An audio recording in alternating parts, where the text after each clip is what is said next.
Bonjour les CE1, j'espère que vous allez bien en ce mardi.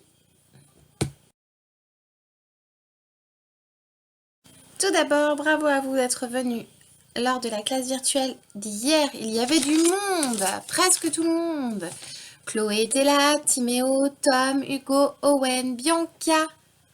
Anna, j'ai vu que tu avais essayé de te connecter, mais ça ne fonctionnait pas. Je pense qu'il y a des soucis de connexion. Même moi, ma connexion n'est pas terrible. La prochaine connexion sera jeudi, très certainement, à 13h30 aussi, pour une séance de mathématiques. Je vais voir soit sur les grands nombres, soit sur la soustraction. On va voir. Il faut que je me décide.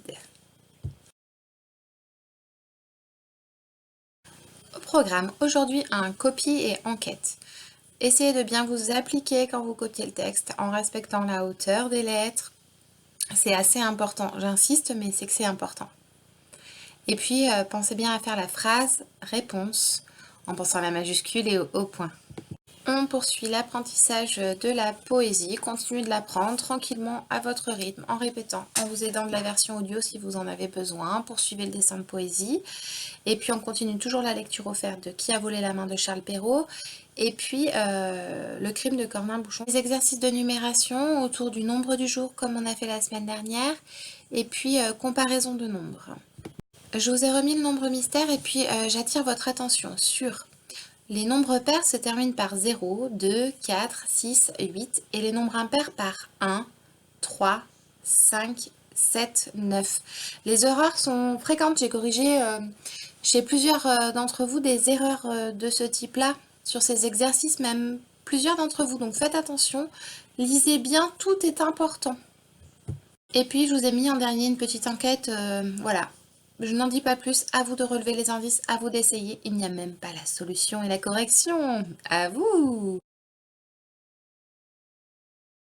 Et j'ai oublié hier, mais je voulais mettre dans la vidéo, des photos de vos œuvres d'art de main. Bravo à vous!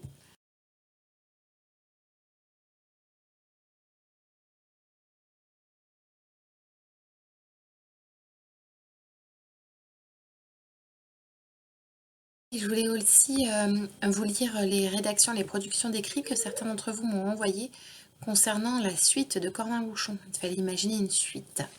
Donc je vais vous lire celle de Hugo pour commencer. Hugo. Foufou y jettera des œufs, quiz sur la maison, Cornin-Bouchon sortira, le narrateur s'introduira dans sa maison. Dans la maison, il y a un passage secret qui descend et il trouve beaucoup d'armes et il découvre des cadavres. Donc, Cornin-Bouchon est un assassin. Quelle imagination, hein?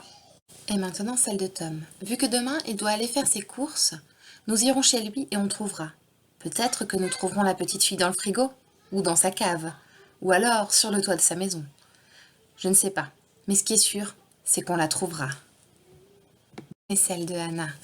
Il jette des œufs cuits sur la maison de Cornin-Bouchon, et pendant que Cornin-Bouchon se plaint, ils peuvent se faufiler à l'intérieur de la maison. Je vous souhaite une très bonne journée. Profitez-en, travaillez aussi bien entendu, ce ne sont pas encore les vacances. Hein. Et je vous dis à jeudi!